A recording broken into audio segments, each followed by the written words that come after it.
का मार्गदर्शन कर सकें।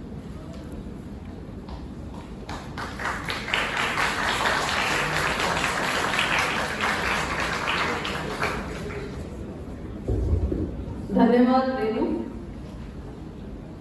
मार्गदर्शन की तो आज आवश्यकता नहीं है, क्योंकि अब तो काफी समय से कॉलेज शुरू हो चुका है।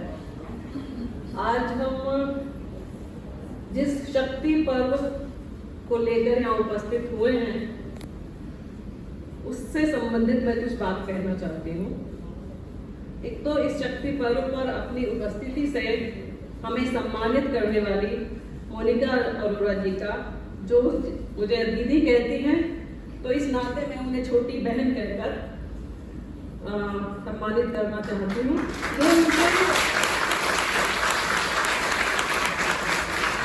ये उनके संस्कार ही है। मैं उनसे एक दो बार पहले इतना औपचारिक रूप से ही मिली हूँ, और 8 मार्च जैसे ही आने वाला था, 1 मार्च से मैंने शुरू कर दिया था ये सोचना कि मोनिका जी को बुलाना है मुझे, और मेरी लगातार इनसे बात होती रही, परंतु ये अति व्यस्त थी, बहुत बिजी थी, और मैं देख रही थी कि जब भी मैं फोन करती थी तो ये डायरी निकालती थी, नहीं कृष्णा जी आज तो ये है। फिर उसके बाद ये तय हुआ कि अभी तो ऑनलाइन कोर्स चल रहे हैं, तो चलो मैं आ सकती हूँ। परंतु जैसे ही हमारा तय हुआ तो ऑफलाइन कोर्स शुरू हो गए। तो फिर आज का दिन जो शनिवार था, इसमें थोड़ी फ्री थी, तो आज इन्होंने यहाँ ये आई, मैं इनका बहुत बहुत स्वागत करती हूँ और धन्यवाद करती हूँ।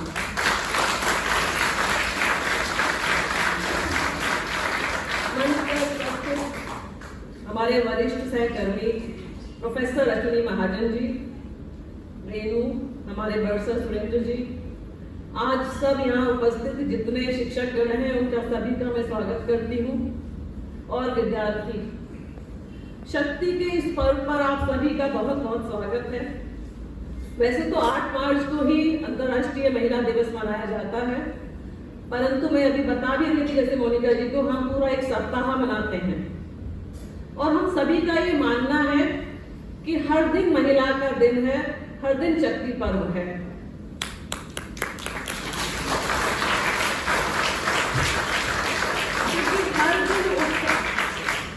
हर दिन उत्सव है इंसानियत के पर्व का, जिसका केंद्र है महिला। आजकल जब चर्चा होती है शक्ति की, तो हमें यह भ्रम हो जाता है कि शक्तिशाली महिला या शक्ति संपन्न महिला वो है जो शिक्षित है, परंतु ऐसा नहीं है। जो अशिक्षित महिलाएं हैं, शिक्षा की दृष्टि से कहीं उनमें अगर कमी है, परंतु शक्ति की कमी नहीं है। ये हम जरूर ये कह सकते हैं कि उन्हें अपने अधिकारों का ज्ञान नहीं है। कर्तव्य तो उन पर बढ़ दिए जाते हैं, पर कानून की दृष्टि से उन्हें कितना लाभ मिलना चाहिए उसका उन्हें ज्ञान नहीं है, अधिकारों का उन्हें ज्ञान नहीं है। तो शिक्षित होना एक, मैं मानती हूँ कि पहला लक्ष्य होना चाहिए महिलाओं को करने का। अगर हम आगे बढ़ाना चाहते हैं अपने देश को, तो शिक्षित होना महिलाओं का आवश्यक है। इस दृष्टि से मैं मान सकती हूँ, परंतु ये किसी को भ्रम ना हो कि महिला शक्तिशाली नहीं है। आमतौर पर ये भ्रम होता है कि जो महिला है वह पीछे रहती है, महिला है वो पुरुष के साथ नहीं चल सकती, या उसे शक्ति संपन्न करना पड़ता है, या उसे हमें बताना पड़ता है कि तुम्हें शक्ति है, परंतु ऐसा है नहीं। इस भ्रम में ना रहे कि महिला में शक्ति का उसको आभास नहीं है।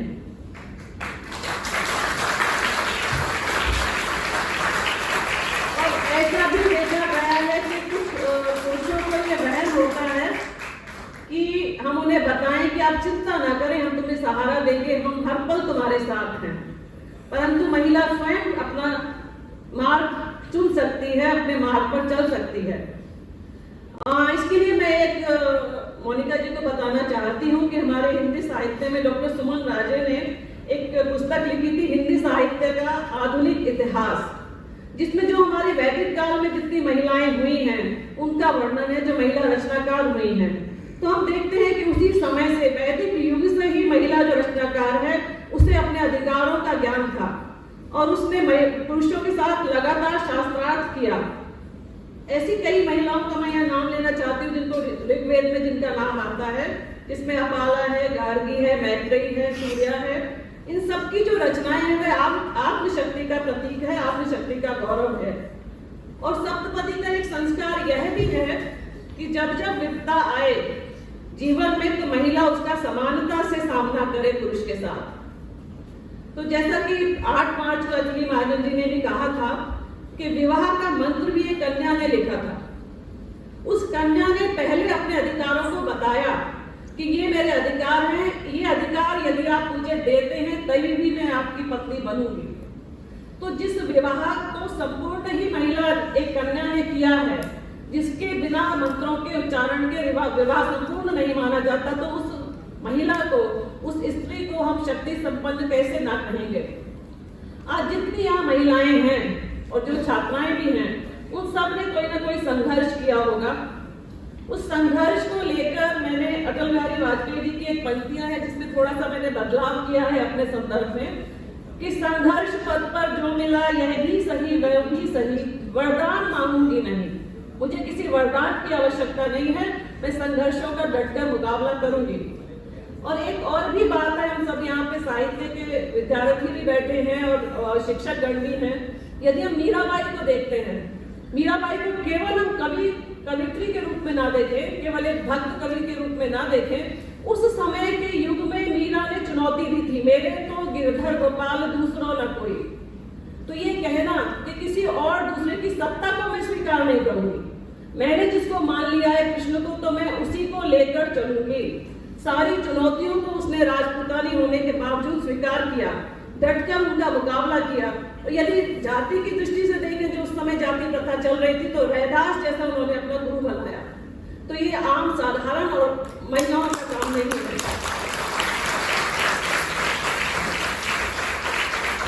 अगर हम जमीनी स्तर पर आते हैं, तो जो महिला दिवस की बात चल रही थी, तो हम ये देखते हैं अपने घरों में, अपने परिवार में, अपने समाज में ये आता है कि बेटा ज्यादा ताकतवर होता है, बेटा हमारे वंश को आगे चलाएगा, बेटा पूरा परिवार का भरण पोषण करेगा, रक्षक होगा।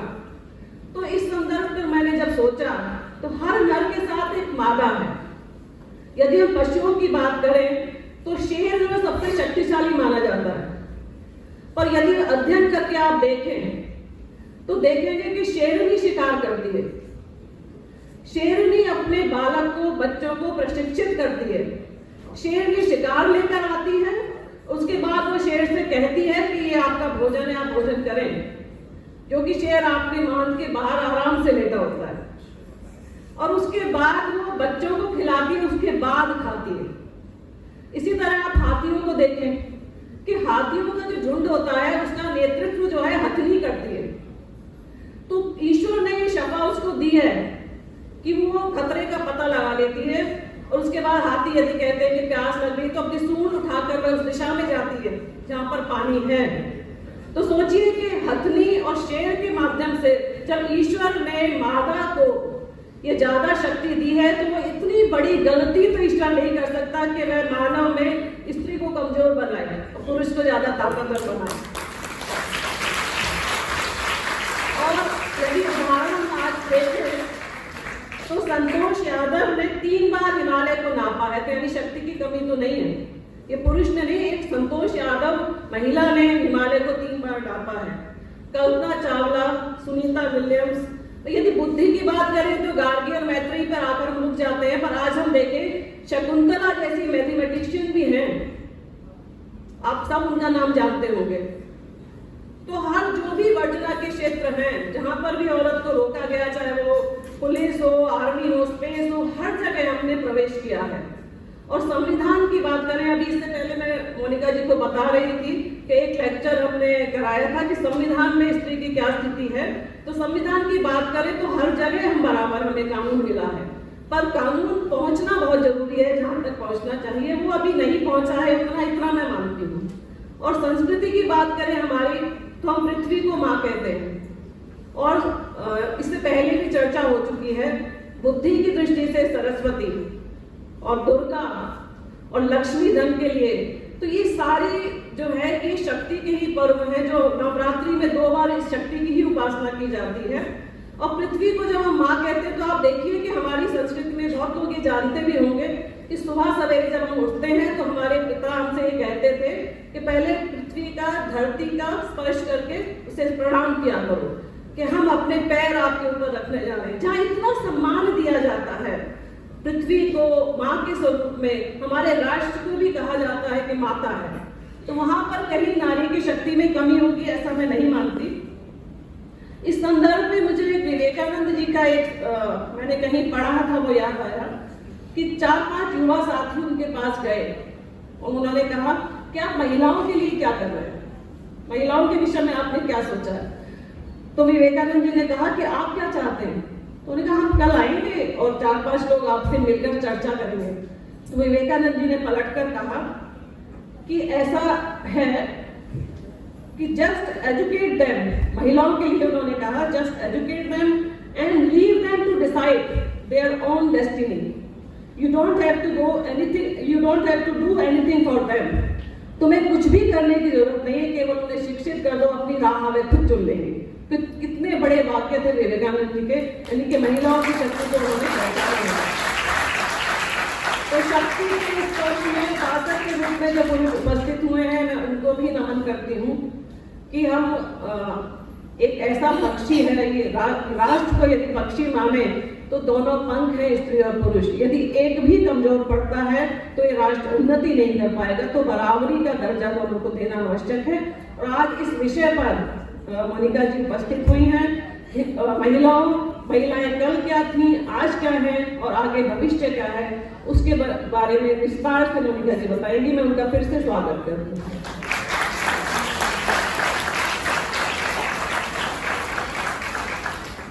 धन्यवाद professor Krishna Sharma ji. This was a speech that was straight from the heart of a woman, and I think very befitting to the celebration of the International Women's Week that we are celebrating. And I totally agree with her that every day is Women's Day, and a woman is a force of nature. She is something to be reckoned with. She cannot be taken for granted. And despite the fact that the world over we all live in patriarchal structures, still the very fact that women have come a long way, if you look at the number of women that are present here and their achievements and accomplishments, I think it gives a fairly decent sample and a representative sample of what a woman can do, despite the fact that she's always been pulled down by the so-called patriarchal structures. And I really enjoyed the references man brought in from religion, from mythology, from the world of nature, from philosophy, gave us illustrious examples from Vivekanand ji. All this went into setting the tone for the day, and now I would not want to stand between you and Ms. Monica Arora, whom you all are waiting for. And ma'am, I invite you now to come and address our audience.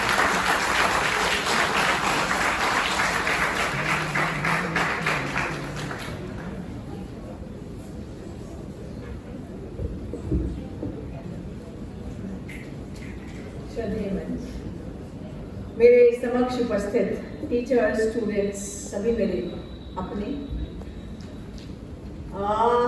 एक हफ्ते से, एक सप्ताह से आपके international women's day की celebration चल रही थी, which is amazing, very amazing. एक हफ्ते से ही चल रहा है, कोई आ रहे हैं, बात कर रहे हैं, आपको बता रहे हैं, बहुत अच्छा लगा मुझे सुनकर, बहुत ही अच्छा लगा।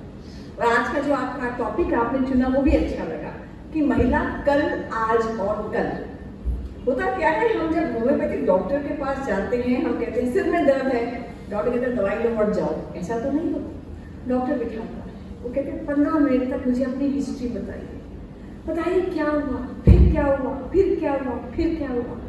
जब वो मालूम करता है उसके बाद आपको दवा देता है। इसी प्रकार से अगर आज हम इंटरनेशनल वुमेन्स डे पर उपस्थित हुए हैं और हम सोच रहे हैं कि महिला की आज की स्थिति क्या है, तो थोड़ा सा पीछे जाना होगा ना। हम कहाँ से चले थे, क्या थे, क्या हो गए और क्या होंगे, अब हिस्ट्री तो देखनी पड़ेगी हमें। तो एक बार शुरू करें उसको, फटाफट ब्रीफली करते हैं उसको। तो आइए मैं आपको सफर पे ले चलती हूँ, जो शुरू होता है पीछे से, फिर आज तक आएगा, आज के चैलेंजेस क्या हैं और फ्यूचर की एस्पिरेशंस क्या हैं, कहाँ तक लेकर जाएगा। तो सबसे पहले मैं जो हमेशा कहती हूँ कि जो मेरे सामने उपस्थित खासकर लड़कियां हैं, महिलाएं हैं, मैं आप सभी को नमन करती हूँ, वंदन करती हूँ, आप सभी का अभिनंदन करती हूँ। क्यों? क्योंकि आप भारतीय संस्कृति में जन्मे हैं। ये भारतीय संस्कृति है जहाँ पर महिलाओं ने वेदों की पुरुषों के साथ मिलकर रचना की है। जो वेदों की ऋचाएं हैं, आपने वो वेदों की ऋचाएं लिखी हैं। आप हमेशा से ही स्वच्छंद रही हैं, स्वतंत्र रही हैं, शिक्षित रही हैं, सम्मानित रही हैं। आपने डिबेट और डिस्कशन किया है, शास्त्रार्थ किया है, ऋषियों से, महर्षियों से। आपने चुनौती दी है। किस किस को चुनौती दी है? यमराज को चुनौती दी। आपने चुनौती दी है भीष्म पितामह को, आपने चुनौती दी है शंकराचार्य को। आपको कभी मारा नहीं गया। ये तो महिला है, ये चुनौती कैसे दे सकती है शंकराचार्य को? Get out. नहीं, आपने शास्त्रार्थ किया और लोगों ने एक्सेप्ट किया आपको कि आप कर सकते हैं, क्योंकि आप करते थे। किसी ने मारा नहीं, बहिष्कार नहीं मिला, किसी ने ये नहीं कहा महिला ने ये नहीं कर सकती। नहीं, आपको भी विद्वान कहा गया, विदुषी कहा गया। 3 एग्जाम्पल्स। पहला, चुनौती दी। सावित्री सत्यवान की कहानी सुनी है, हमने बचपन से सुनी है, तो उसका एक पक्ष और सुनना बाकी है कि जब यमराज सत्यवान के प्राण लिए जा रहा था, सावित्री ने चुनौती दी यमराज के साथ साथ उसके पीछे चली। यमराज ने उससे बातचीत की, शास्त्रार्थ तो नहीं होगी। सावित्री कुछ प्रश्न पूछती गई, यमराज उसका उत्तर देते गए। तो यमराज कुछ प्रश्न पूछते गए, सावित्री उनका उत्तर देती गई। उन्होंने कहा, इतनी बुद्धिमान महिला। उन्होंने कहा, मांगो क्या वरदान मांगती हो। वो ऐसी चतुर और बुद्धिमान महिला, उन्होंने कहा कि मैं 100 पुत्रों का वरदान मांगती हूँ। वो कहते हैं तथास्तु, दिया। तो सावित्री बोली, 100 पुत्रों का वरदान दिए जा रहे हो, मेरे पति को दिए जा रहे हैं। यमराज को उनके पति के प्राण वापस करने पड़े। चुनौती दी शंकराचार्य को देवी भारती ने। शंकराचार्य मतलब जैसे आज की हम पोप कह सकते हैं। अगर कोई महिला पोप को चुनौती दे कि बैठो और रिलीजन के ऊपर मेरे से आप वार्तालाप करो, इस तरह से, तो शंकराचार्य उस समय के सबसे बड़े हिंदू धर्म के ज्ञाता, सनातन धर्म के ज्ञाता, उनका शास्त्रार्थ हो रहा था देवी भारती के पति मंडन मिश्र के साथ। वो भी उतने ही बड़े ज्ञाता थे। ये रहे शंकराचार्य, ये रहे मंडन मिश्र। शास्त्रार्थ होना था तो अंपायर कौन होगा इसमें? अंपायर यानी जज कौन होगा? शंकराचार्य जी ने कहा, देवी भारती जो आपकी पत्नी है मंडन मिश्र जी, वो एक बुद्धिमान महिला है, उनको आप अंपायर बनाइए। देवी भारती अंपायर बनी। कई दिन तक शास्त्रार्थ चला और अल्टीमेटली देवी भारती ने कहा, शंकराचार्य विजय हुए, मंडन मिश्र हार गए। लेकिन शंकराचार्य जी, आपकी विजयी अधूरी है, क्योंकि आप तो ठहरे सन्यासी, मंडन मिश्र है गृहस्थ यानी फैमिली लाइफ में है। तो गृहस्थ जीवन की आधी इकाई पति होता है, आधी इकाई पत्नी होता है। आपकी विजय अधूरी है, मुझे हराओ तो जादू। फिर शास्त्रार्थ हुआ, यहाँ शंकराचार्य जी, यहाँ देवी भारती। किसने ये नहीं कहा तुम चैलेंज कैसे कर सकती हो शंकराचार्य जी को, तुम तो महिला हो। नहीं, चैलेंज किया, शास्त्रार्थ हुआ। अब देवी भारती को पता था क्या प्रश्न पूछते हैं सन्यासी से जिनके उत्तर उनको नहीं पता। तो उन्होंने पति पत्नी के संबंधों के, गृहस्थ जीवन के ऐसे प्रश्न पूछते शंकराचार्य से कि उनको उसके बारे में कोई ज्ञान नहीं था। उस समय के लिए उन्होंने कहा कि मैं अभी हार स्वीकार करता हूँ, मैं जाऊंगा और फिर वापस लौटूंगा। उस समय शंकराचार्य जी देवी भारती से हार गए। चुनौती दी द्रौपदी ने। किस अवस्था में भीष्म पितामह को चुनौती दी हम सबने देखा है। दुशासन द्रौपदी को बालों से पकड़कर घसीटकर कुरु सभा में ला रहा था, उसको जमीन पर फेंक दिया और कहा कि तुम्हें निर्वस्त्र करूंगा मैं। उस समय द्रौपदी ने कहा, और ऐसे क्वेश्चंस जिसका आंसर सब संस्कृतियां ढूंढ रही हैं। द्रौपदी ने कहा भीष्म पितामह से कि मैं तो 5 पतियों की पत्नी हूं, मुझे एक पति दांव पर कैसे लगा सकता है? दूसरा, जो पति खुद जुए में हार चुका हो वो मुझे दांव पर कैसे लगा सकता है? तीसरा और फंडामेंटल क्वेश्चन कि पत्नी कोई वस्तु है, कोई ऑब्जेक्ट है क्या जिसको जुए में दांव पर लगाया जा सके? सभी चुप थे, भीष्म पितामह चुप थे, कृपाचार्य चुप थे, पांडव चुप थे। और उस समय जो द्रौपदी ने कहा वो आज भी वो डिफाइन करता है कि असेंबली क्या है, सभा क्या है, लेजिस्लेचर क्या होती है। हमारे संसद में आज भी लिखा हुआ है, पार्लियामेंट में लिखा हुआ है। द्रौपदी ने कहा सभा क्या है, कि वह सभा सभा नहीं जहां वृद्ध ना हो, वह वृद्ध वृद्ध नहीं जो धार्मिक ना हो, वह धर्म धर्म नहीं जिसमें सत्य ना हो, वह सत्य सत्य नहीं जिसमें छल हो। हम बात करते हैं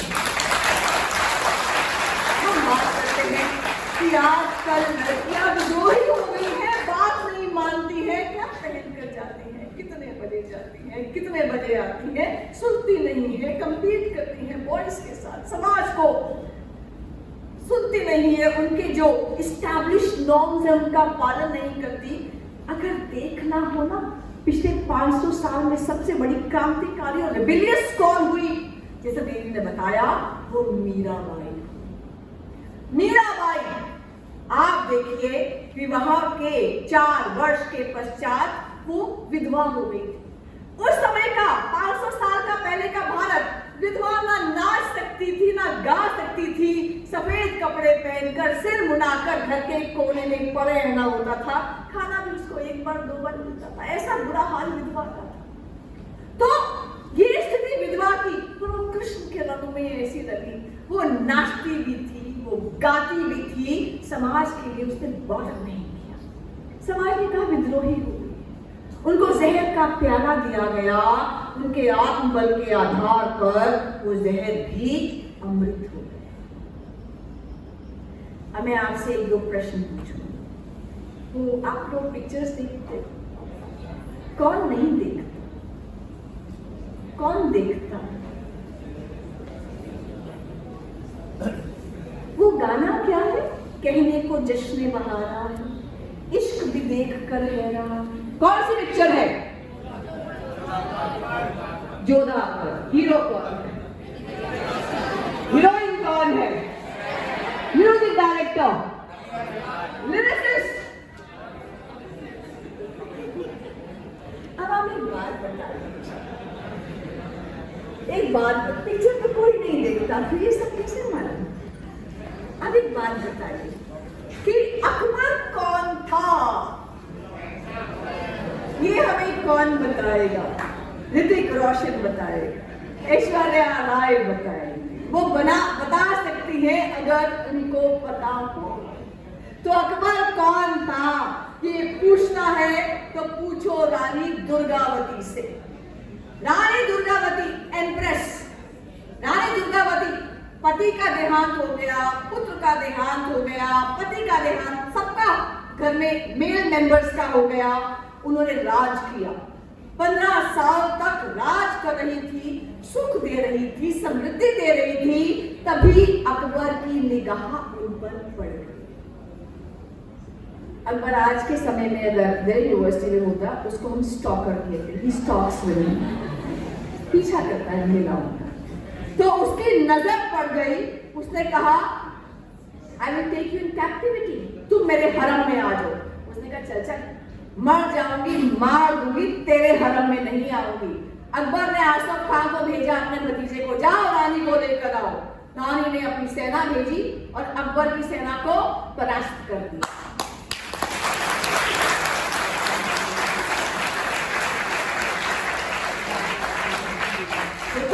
वो केवल स्टॉकर ही नहीं था, वो पवर्ड भी था, वो सिख माइंडसेट का भी था।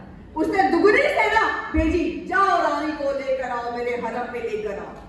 रानी ने पुरुष वेश धारण किया, घुड़सवारी की, घोड़े पर सवार होकर पुरुष वेश धारण करके अपनी सेना का नेतृत्व किया और अपने सेनापति आधार सिंह से कहा हम लड़ेंगे, मारेंगे, लेकिन अगर मैं उनके हाथ आने लगूं तो कटार लेकर मुझे समाप्त कर देना या तलवार से मेरी गर्दन काट देना। बहुत लड़ी, जबरदस्त लड़ी, लेकिन ये सेना छोटी थी, अकबर की सेना बड़ी थी, ऐसा लगा कि हम परास्त हो जाएंगे, हम अकबर के हाथ में आ जाएंगे। उसने आधार सिंह से कहा मुझे मार डालो। आधार सिंह में हिम्मत नहीं हुई, रानी ने आखिर में कटार ली और अपने सीने में। ये चरित्र था अकबर का। पद्मावत देखी है ना सब, जो तब का IAS थे ना, वही ये लोग थे। एक बात और, क्या वो गाना आता है आपका, पैसा पैसा करती है तू पैसे पे क्यों मरती है?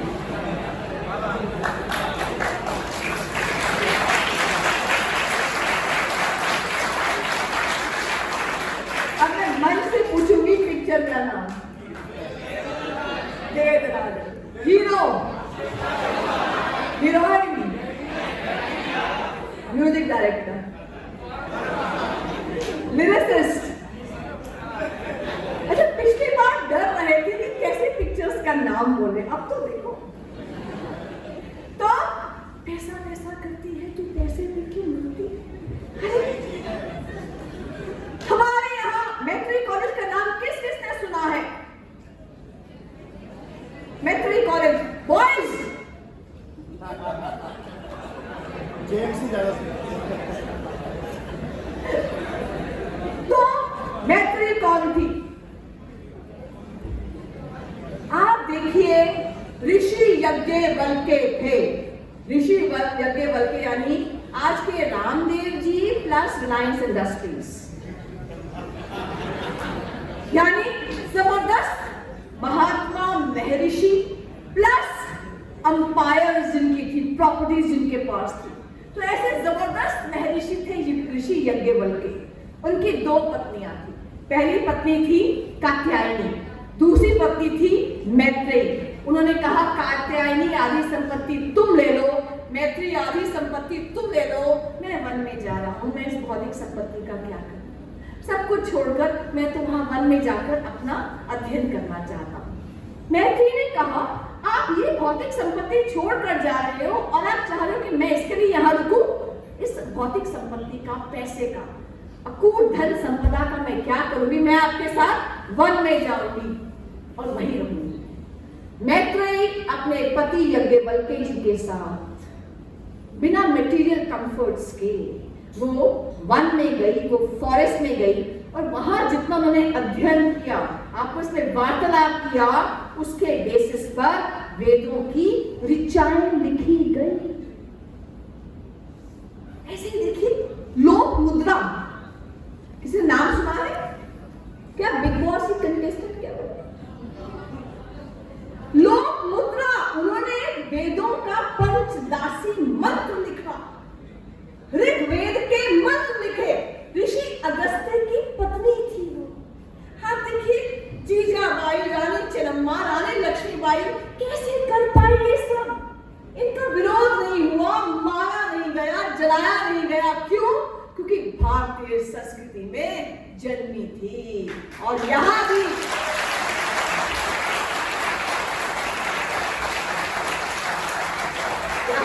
भारतीय संस्कृति में जब महादेव धरती पर अवतरित होते हैं, उनको भी अर्धनारीश्वर का अवतार लेकर आना होता है कि ईश्वर भी आधा नर है, आधा नारी है। तो यहाँ जब आत्मा का लिंग नहीं होता तो परमात्मा का लिंग कैसे हो सकता है? हम कहते हैं कि जब बच्चा पैदा होता है ना, उसे 50% तत्व माँ का आता है, 50% तत्व पिता का आता है। मैं अगर चेतन अवस्था में एक महिला हूँ तो अचेतन अवस्था में मेरे में पुरुष का तत्व भी है। आप चेतन अवस्था में अगर पुरुष है तो आपकी अचेतन अवस्था में महिला के गुण भी हैं। इसलिए हमारे अंतर नहीं किया गया। हमारे यहाँ इंटरनेशनल वुमेन्स डे तो साल में 2 बार सेलिब्रेट होता है, नवरात्र में। और हम ये नहीं कहते कि we are equal, man is equal to woman. No, हम महिलाओं की पूजा करते हैं, उनके पांव धोते हैं और एक दिन पहले से बोलते हैं अपनी छोटी बिटिया को ना हमारे घर में सुबह सुबह भेज देना, हमें कड़ा प्रसाद बनाना है।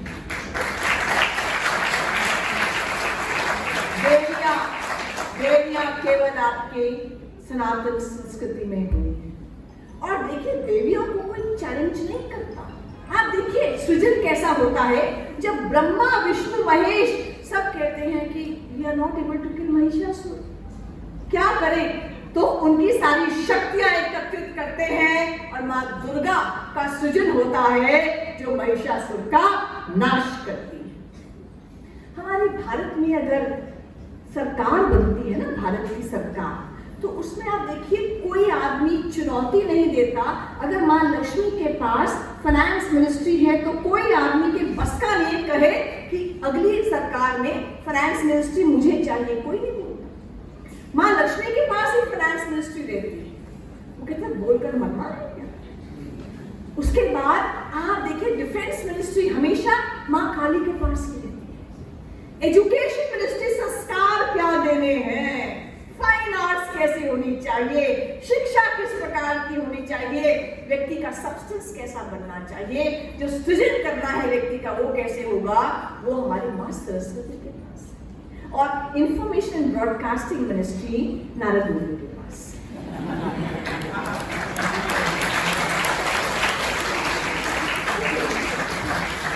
लेकिन हम उस संस्कृति में नहीं जन्मे, वेस्टर्न संस्कृति की अगर बात करें, हम उस संस्कृति में नहीं जन्मे जहां कहा जाता है कि woman is born out of crooked rib of man. ये रहा आदमी, आदमी की टेढ़ी पसली से महिला का जन्म होता है। ये है आदमी, आदमी की टेढ़ी पसली है महिला। ये पसली पुरानी हो गई, हटा दो।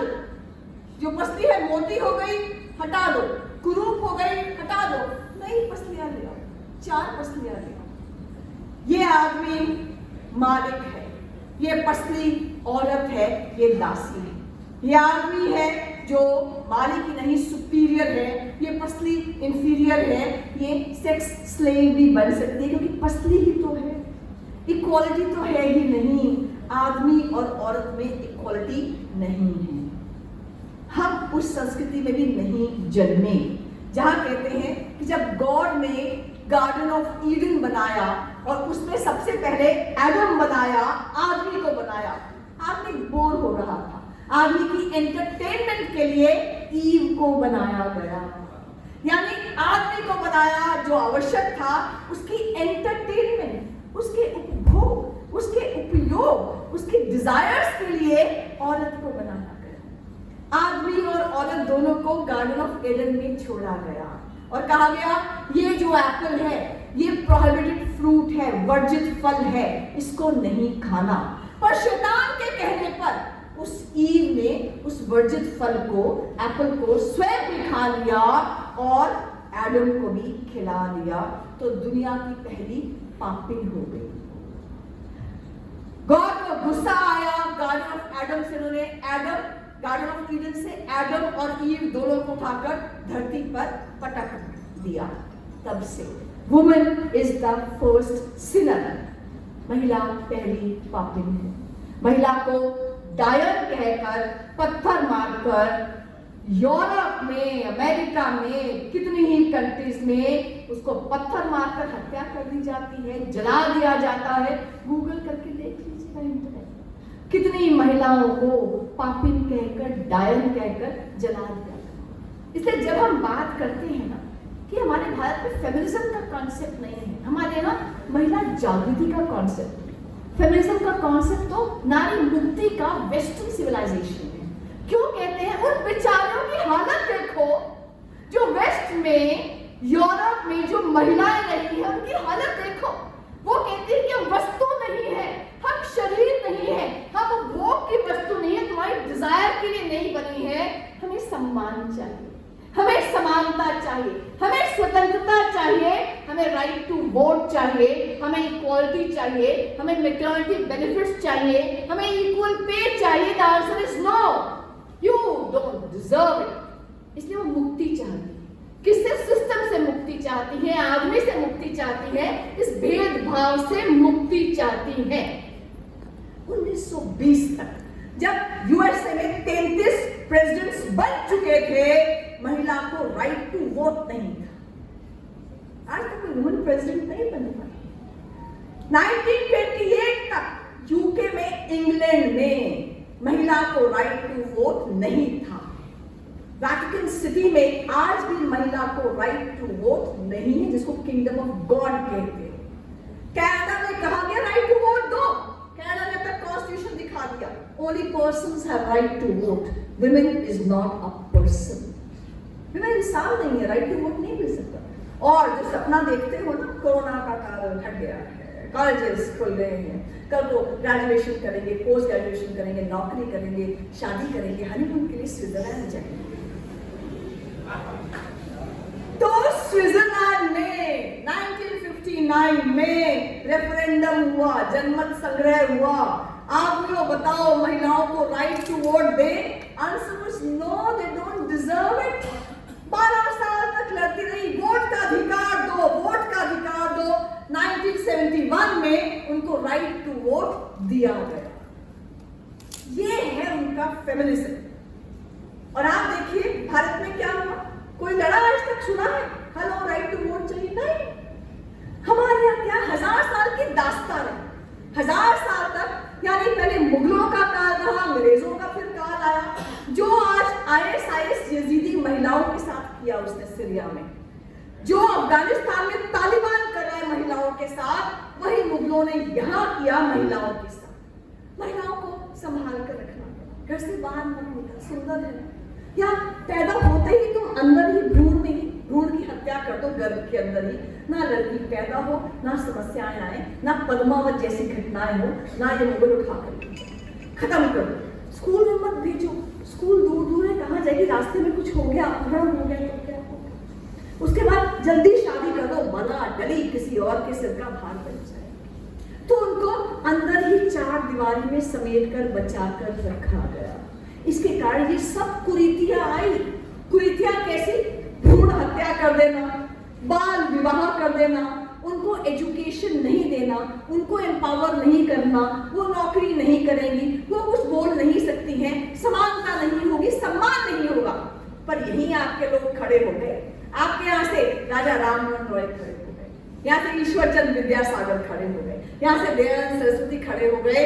सबने कहा महिलाओं के कंधे से कंधा मिलाकर भ्रूण हत्या बंद होनी चाहिए, बाल विवाह बंद होना चाहिए, बाल लड़कियों के लिए एजुकेशन के लिए स्कूल्स खुलने चाहिए, एज ऑफ मैरिज डिलेड होनी चाहिए।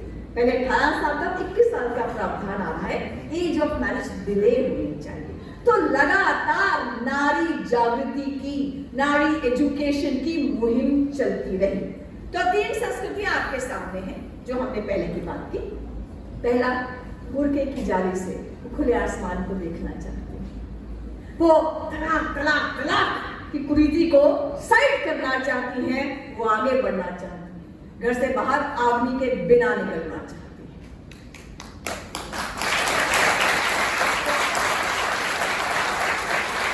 वो समानता चाहती हैं, सम्मान चाहती हैं, आत्मविश्वास भरी जिंदगी चाहती हैं। दूसरी संस्कृति, यहाँ जाओ वहां जाओ मेरी मर्जी, शादी करूं कि ना करूं मेरी मर्जी, बच्चे पैदा करूं ना करूं मेरी मर्जी। वो और उसकी मर्जी आगे बढ़ गए, लेकिन पति, घर, परिवार, बच्चा, सुख, समृद्धि, शांति पीछे छूट गए। और तीसरी संस्कृति है वो भारत की संस्कृति, जिसमें कल्पना है, रानी लक्ष्मीबाई हमारी प्रेरणा स्रोत है, जिसके एक हाथ में घोड़े की नाल है, दूसरे हाथ में तलवार है और पीछे बच्चा बंधा हुआ है, जो घर भी संभालती है, बच्चे को भी संभालती है, पति को भी संभालती है, जो समाज का काम भी करती है और राष्ट्र का काम भी करती है। ऐसी सभी मातृ शक्ति को मैं आप कहेंगे मैम वो ठीक है, वैदिक काल था, हमें उससे क्या, आज की बात करो, आज की बात। तो आप कहेंगे मैम निर्भया, और निर्भया के बाद कितने निर्भया हो जाते हैं यहाँ पर, कोई रिड्रेसल नहीं होता, कोई कानून भी 6, 7, 8 साल लगा देता है उसको पनिश करने के लिए। आज की बात, ये सच्चाई है। आज जो कुरीतियां आई हैं और कुरीतियों के बाद इन सब प्रॉब्लम्स को हम एड्रेस नहीं कर पाए हैं, समस्या है। महिला एजुकेशन एक समस्या है, लड़कियों की सुरक्षा एक बहुत बड़ी समस्या है, लड़कियों की एम्पावरमेंट एक बहुत बड़ी समस्या है, चुनौती है। क्योंकि जेएस वर्मा कमीशन जब बैठा था निर्भया के गैंग रेप के इंसिडेंट के बाद, तो जेएस वर्मा कमीशन ने भी कहा था लीगल रिफॉर्म्स चाहिए, जुडिशियल रिफॉर्म्स चाहिए, फास्ट ट्रैक कोर्स चाहिए। उन्होंने कहा था एजुकेशनल रिफॉर्म्स भी चाहिए, सोशल रिफॉर्म्स भी चाहिए और माइंडसेट में परिवर्तन भी चाहिए। बाकी तो नहीं हुआ। लीगल रिफॉर्म्स आ गए, इंडियन एविडेंस एक्ट चेंज हो गया, क्रिमिनल जस्टिस सिस्टम आपका चेंज हो गया, फास्ट ट्रैक कोर्स भी कुछ बन गए हैं, पर बाकी रिफॉर्म्स नहीं आ पाए हैं।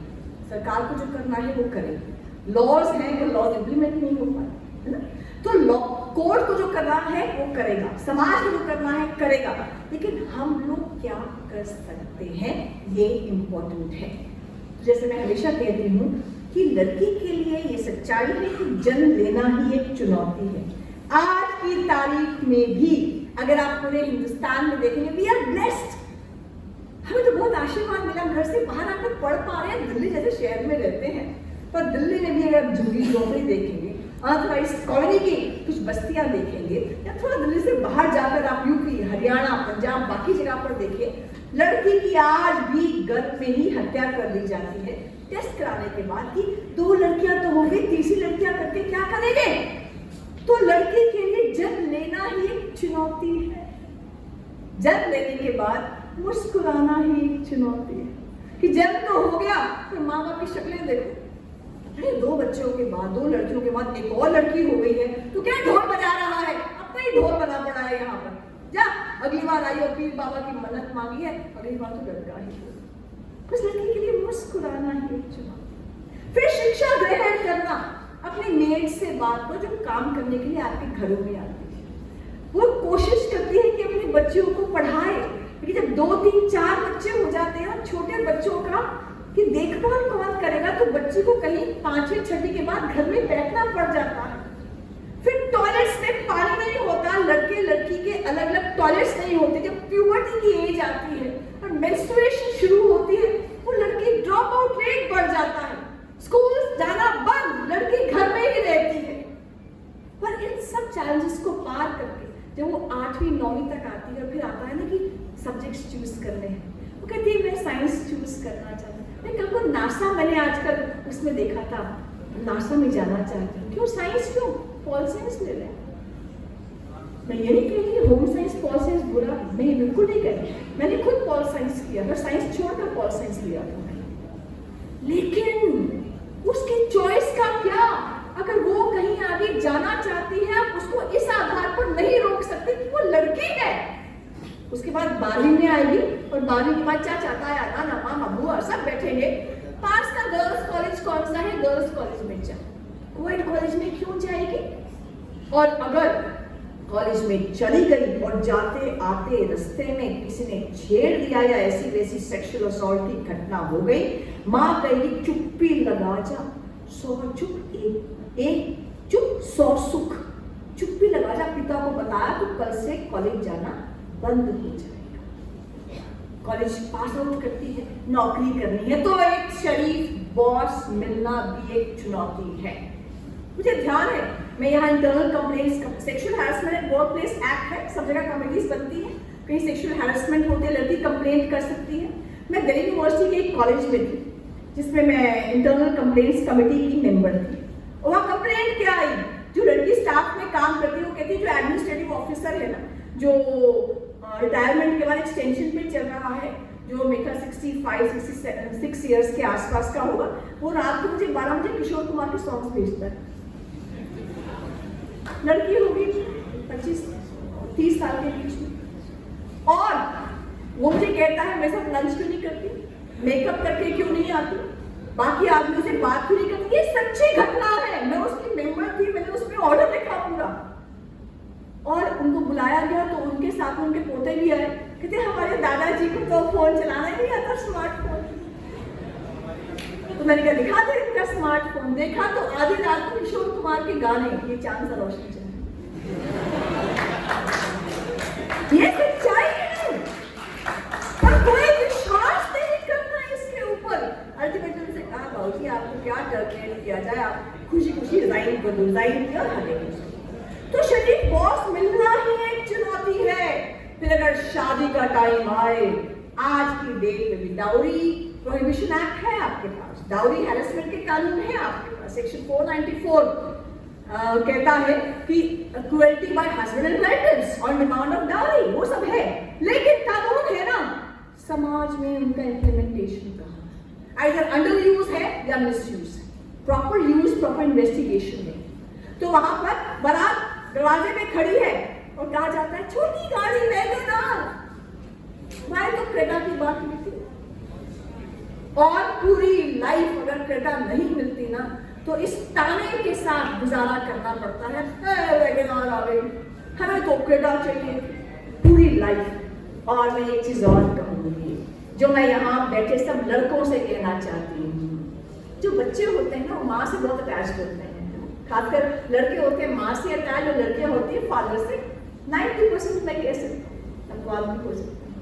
तो बच्चे सोचते हैं कि मेरी माँ है ना, ये मेरी फ्रेंड, फिलोसोफर, गाइड है। जब मैं घर जाता हूँ स्कूल के बाद, माँ देखती है और आंखें देखकर कह सकती है कि पिट के आया या पीट कर आया है। और आज मैंने क्लास बंक की या मैं फ्रेंड्स के साथ कैंटीन में था, ये ढंग से पढ़ के आ रहा हूँ ना, माँ कहती है अच्छा बंक करके आना है। तो माँ ऐसी साइकियाट्रिस्ट है, माँ ऐसी साइकोलॉजिस्ट है, माँ ऐसी डॉक्टर है, और माँ दुनिया से अपने बच्चे को बचाती है। माँ हो सकता है टिमिड हो, एकदम फीबल हो, पर जब दुनिया में कोई उसके बच्चे के लिए कुछ कहता है ना, माँ भूखी शेरनी बन जाती है, आ जाने गाँव में।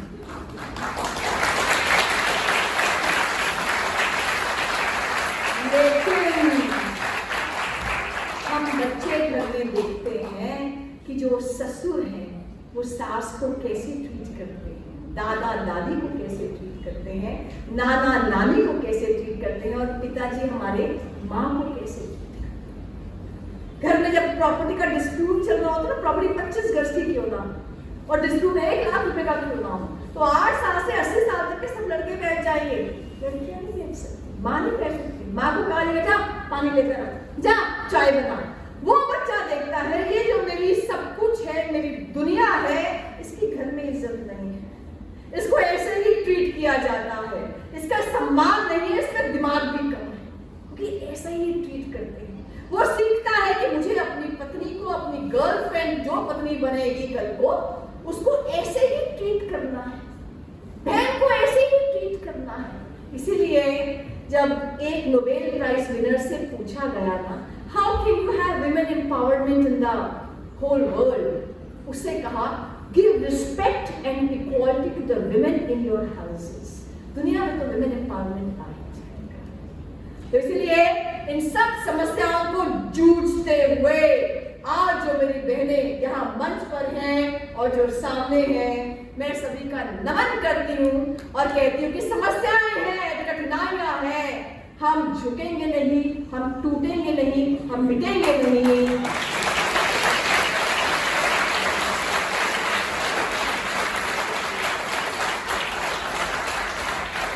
क्योंकि जो पत्थर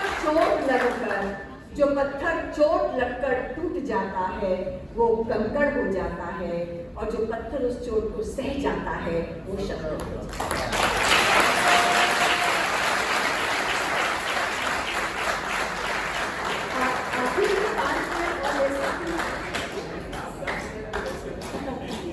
आखिरी के 5 मिनट देखिए, लड़के लड़कियों दोनों के लिए है, और ये केवल 5 मंत्र हैं, केवल 5 मंत्र जो शायद हम लोग अपने जीवन में इनका उपयोग करते हैं। केवल 5 मंत्र कि पहला, एक ने मुझे कहा अरे 60 साल की हो गई, अब क्या सपना देखोगी, बोलती है कि सपना देख सपना देख। सपना आपको अपने हृदय से देखना होता है, अपने विचारों से देखना होता है। तो कोई भी उम्र हो, सपना देखो, सपना देखना छोड़ो, सपना देखो। और क्या मूवी है वो, ओम शांति हो, कि अगर आप किसी चीज को दिलो जान से चाहते हो तो सारी कायनात आपको उससे मिलाने की साजिश।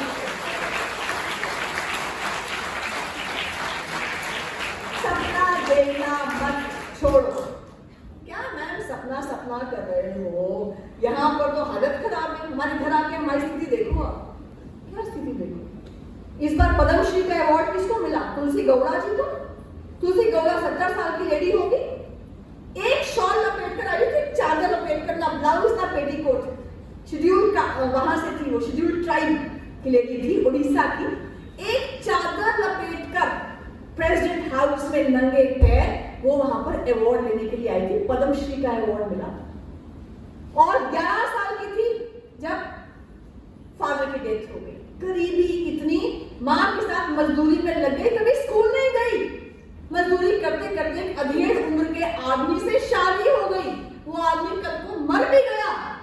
बच्चों को पालती रही, साथ में उसको पेड़ पौधों से बहुत प्यार था। इतना प्यार था कि पहले बच्चों का अपना ध्यान रखती, घर का ध्यान रखती, फिर पेड़ पौधों के बीच में काम करती है। उसको इतनी जानकारी हो गई कि कितने ही किलोमीटर तक वन यानी फॉरेस्ट फैला होता था, वो बता देती थी यहाँ पर मदर प्लांट कौन सा है, किस प्लांट से सारे उत्पन्न हुए हैं यहाँ पर। She was called encyclopedia of forest. उसको वहां वन विभाग ने अपनी नर्सरी में नौकरी दे दी। वो नौकरी से रिटायर भी हो गई, तब भी वो पेड़ पौधों की सेवा करती रही। 50,000 से ज्यादा पेड़ उसने अपने हाथों से लगाए हैं। और इस बार नरेंद्र मोदी जी की गवर्नमेंट ने और प्रेसिडेंट के हाथों से उनको पद्मश्री का अवार्ड दिया।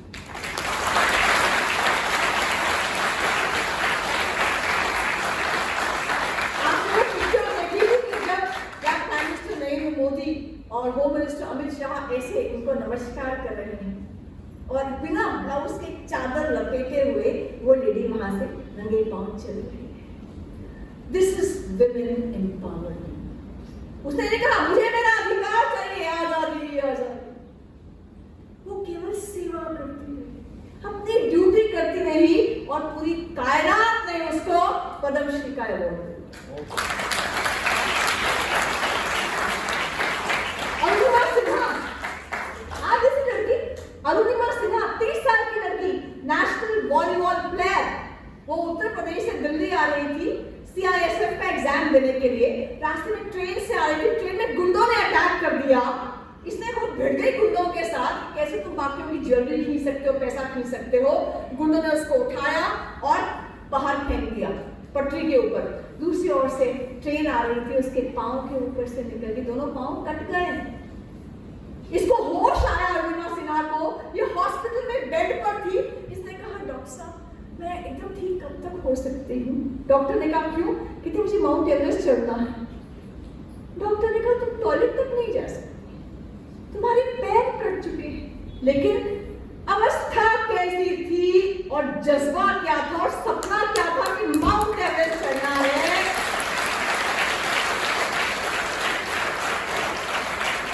उसने नकली पाँव लगवाए, ट्रेनिंग फिर से शुरू की, माउंट एवरेस्ट चढ़ के तिरंगा झंडा लहराया। तो आज कहाँ है उसको मत देखो। जो सपना है वो किसी का गुलाम नहीं है। आप सपना देखो, आपको पहुंचना कहाँ पर है। और रात दिन सोते जागते उठते बैठते केवल अपने सपने के बारे में ही सोचो, उसी और काम करो। ये नहीं सपना तो है 10 किलो वेट कम करना है पर बिस्तर नहीं छोड़ना, ऐसा सपना मत देखना। दूसरा, निर्भीक बनो। अरे PGDLE कॉलेज में मेरी एडमिशन तो मिल गई है, लेकिन मेरी अटेंडेंस पूरी नहीं हुई तो क्या होगा? प्रॉक्सी लगा दिया। ग्रेजुएशन के बाद अरे आगे मुझे पोस्ट ग्रेजुएशन में एडमिशन नहीं मिली, नहीं तो अरे मुझे नौकरी नहीं मिली, नौकरी मिली, शादी कहाँ हुई, शादी के बाद सासू जी कैसे मिलेंगी? अरे सारी उम्र हम डरते ही रहते हैं, डरते ही रहते हैं। क्या है सारी उम्र हम डर डर कर ये जिए, अब तो हमें जीने दो, जीने दो। मुझे याद है 12th क्लास में मेरे बेटे के 92-93% मार्क्स आए। मैंने कभी मार्क्स ना देखे उसके ना दिखाए, मैंने कहा 70% लिया बहुत है, मैं आज तक पढ़ रही हूँ, तू क्या करेगा इतना पढ़कर? तो मैंने कहा 70% लिया बहुत है। बोला हमें सब कहते हैं कैसे पेरेंट्स हो तुम मार्क्स के लिए बोलते नहीं, हमने आज तक मार्क्स के लिए नहीं बोला। उसके आए 93%। तो मैंने कहा भैया ऊपर नीचे देख ली, कहीं देखने में मुश्किल हो गई होगी, तेरे 70 से ऊपर नहीं आने वाले किसी और के। उसने 2 बार देखा और कहा why don't you believe me, मेरे आ गए हैं। तो खैर 93% आ गए। हम पार्टी के लिए लिमका विमका लेने के लिए जा रहे थे, तो जैसे ही हम घर से बाहर निकले, हमारी पड़ोसन भी वहां पर थी। And she was very depressed, very very depressed. मैं नाम नहीं लूंगी, मैंने कहा क्या हुआ, डिप्रेशन किस लिए था, शक्ल देख अपनी, हुआ क्या? यू नो माय डॉटर, उसका जो एडमिशन रिजल्ट है बिल्कुल फेल हो गई होगी। मैंने कहा कोई बात नहीं, मैंने स्टीव जॉब्स का एग्जाम्पल दे दिया, बिल गेट्स का एग्जाम्पल दे दिया, तो कॉलेज से ड्रॉप आउट थे, आज बिलियनियर्स हैं, तो क्या हो गया, फेल हो गई, एक साल और करना, एक साल कुछ नहीं होता लाइफ में। They know that she has got 96%.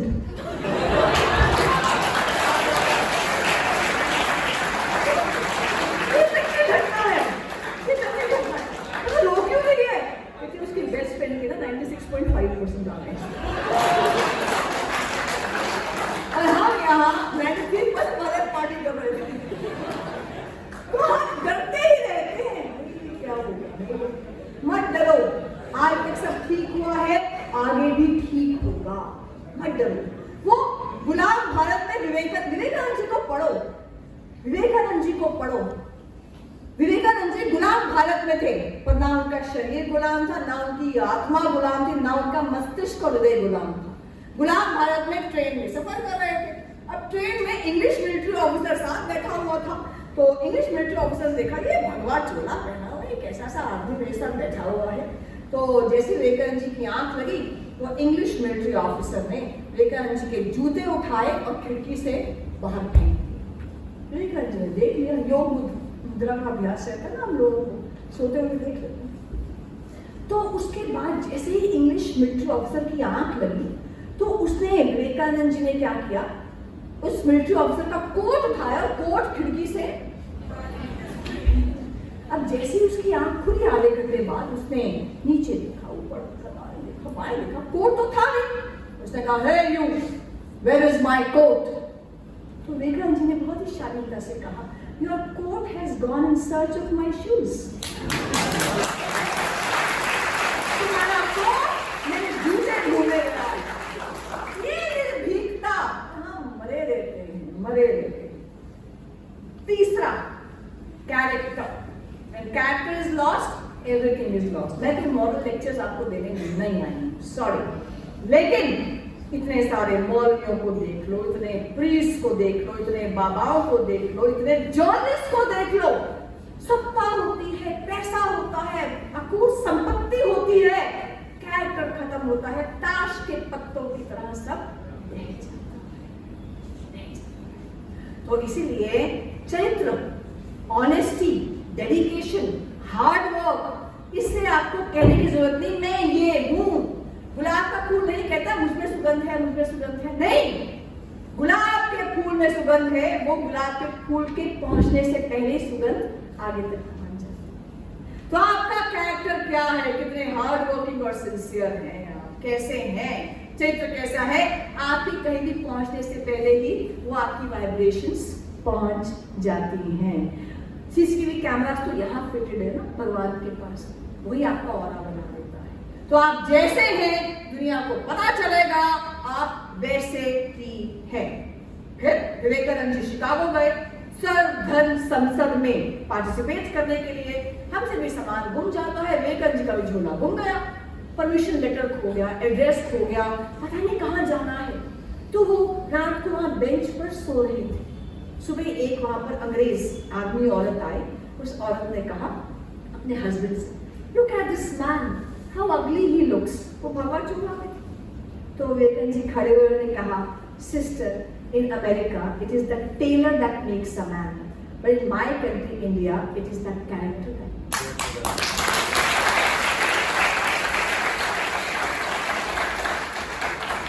पांच में से चौथा पॉइंट, आप जैसा दूसरा कोई नहीं।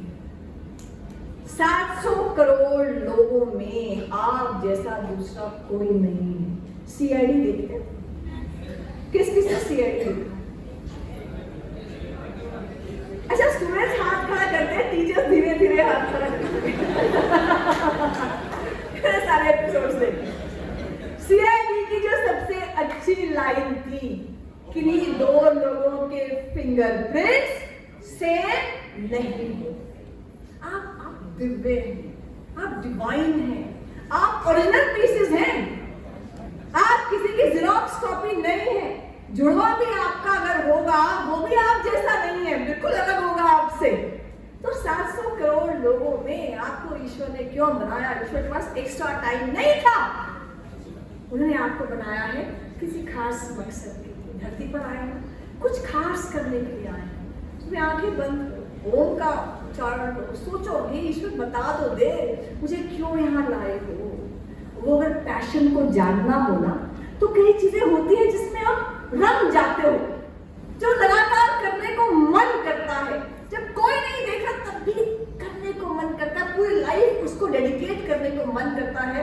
आप अलग धुन में हो जब वो करते हो, वो उसको पहचानो, वो आपका पैशन है, आप उसको करो। And when your passion becomes your profession, sky is the limit. आखिरी पॉइंट, और फिर मैं इसी दूंगी। आखिरी पॉइंट, जब सपना देखते हो तो संतोष यादव की तरह देखो। मिले हो, सिर से पांव तक घूंघट में होती है संतोष यादव, घूंघट में। लेकिन जब भी देखती थी ना पहाड़ की चोटी पर, उनको लगा पहाड़ की चोटी मुझे बुला रही है, तो जज्बे और ट्रेनिंग के साथ और फोकस के साथ माउंट एवरेस्ट पर 3 बार वो चढ़ गई थी। तो जो सपना देखो वो ऐसा देखो जो आपके जीवन में सुख लेकर आए, आपके परिवार के जीवन में सुख लेकर आए, समाज के जीवन में सुख लेकर आए और राष्ट्र के जीवन में सुख लेकर आए। सर्वे भवन्तु सुखिनः। ऐसा डॉक्टर बनूंगा, किडनी निकालूंगा, पैसा कमाऊंगा, जेल जाओगे कुछ नहीं होगा। सपना तो कुछ ऐसे लोगों ने भी देखा था, क्या भारत तेरे टुकड़े होंगे, भारत की बर्बादी तक जंग रहेगी, अफजल हम शर्मिंदा है, तेरे कातिल अब तक जिंदा है, तुम कितने अफजल मारोगे, घर घर से अफजल निकलेगा। एक भी उसके बाद नहीं निकला।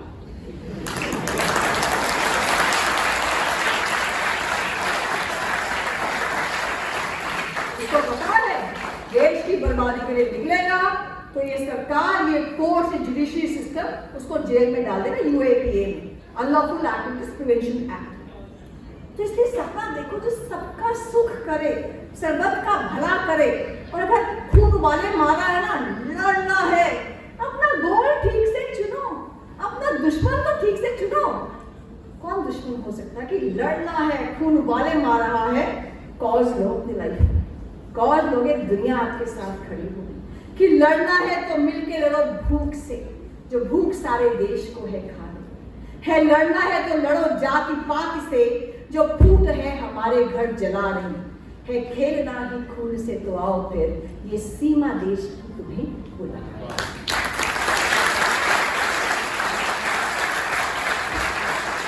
तो आप सबके हाथ में आपके मोबाइल फोन पे दिखाइए कहाँ कहाँ है। कोई ऐसा है जो मोबाइल फोन के बिना आया है? कोई ऐसा है जो मोबाइल फोन के बिना आया है? नहीं। अरे अर्जुन के पास तो एक ही ब्रह्मास्त्र था जो अपनी जिंदगी में एक ही बार चला सकता था। आपका ब्रह्मास्त्र तो 24 घंटे चलता है। आप कितने बजे सुबह उठे हो? अरे उठते ही पहले हम करते थे हाय धरती माँ को प्रणाम करो, आज होता है चेक करो कुछ छूटा तो नहीं व्हाट्सएप में। तो कितने बजे सुबह उठ रहे हो? ऑनलाइन स्टेटस दुनिया को मालूम होता है, अच्छा बेटा आज 8 बजे उठे। और जब सोते हो तो आखिरी व्हाट्सएप मैसेज चेक करने के बाद अब सो जाओ, 12 बज चुकी है, सुबह कॉलेज में फिर डांट पड़ेगी। तो सुबह से रात तक मोबाइल फोन आपके साथ। आपके फैमिली ग्रुप्स कितने हैं? भाई की फैमिली, बहन की फैमिली, इसकी शादी के बाद फैमिली, उसकी शादी से पहले की फैमिली, नान का फैमिली, दाद का फैमिली। अरे बाप रे, 10,000 लोग तो फैमिली ग्रुप्स से होते हैं आप। यानी इतने ग्रुप्स के साथ जुड़े हुए हैं आप, इतने लोगों के साथ। अभी वो क्या वीडियो कोरोना से पहले देखा था ना कि वो उबर ऑटो में जा रही थी एक लेडी, वो अपना फेसबुक इंस्टाग्राम की रील्स चेक करते हुए जा रही थी, साथ में 4 साल का बच्चा बैठा हुआ था। तो जैसे ही वो उसका घर आया तो पेटीएम से पेमेंट हो गई, वो उतरी और अपनी रील्स देखते हुए मोबाइल पर आगे चली गई। ऑटो वाला कहता है मैडम अपना बच्चा को लेते हो। तो we are hooked to our mobiles, we are hooked to our mobiles. लेकिन ये ऐसी ताकत है जिसे पूरे मिडिल ईस्ट में क्रांति ले आ रही। ये ऐसी ताकत है सोशल मीडिया की जिसने निर्भया में लॉ चेंज करके रख दिया। ये ऐसी ताकत है कि जो भी भेदभाव के लॉज हैं सब चेंज हो गए हैं या हो रहे हैं। इस ताकत को पहचानो। केवल फॉरवर्डेड मैसेजेस नहीं, हाय फ्लावर, वहां से एक और फ्लावर आ जाता है, नहीं। 10 पेज रोज पढ़ो, जितना कोर्स मटेरियल पढ़ते हो उसके अलावा भी कोर्स पकड़ लो। मैं भारत के ऊपर पढ़ती हूँ, भारतीय संस्कृति के ऊपर पढ़ती हूँ, कोशिश करती हूँ पढ़ो। तो 10 पेज रोज पढ़ो, 1 पेज रोज लिखो। व्हाट्सएप पे लिख लो, ब्लॉग पे लिख लो, फेसबुक पे लिख लो, 140 वर्ड ट्विटर पे लिख लो, इंस्टाग्राम पे कुछ तो करो। अगर फोटोग्राफी अच्छी कर सकते हो तो फोटोग्राफी डालो, लिख सकते हो तो लिखो, बोल सकते हो तो बोलो, रैप बना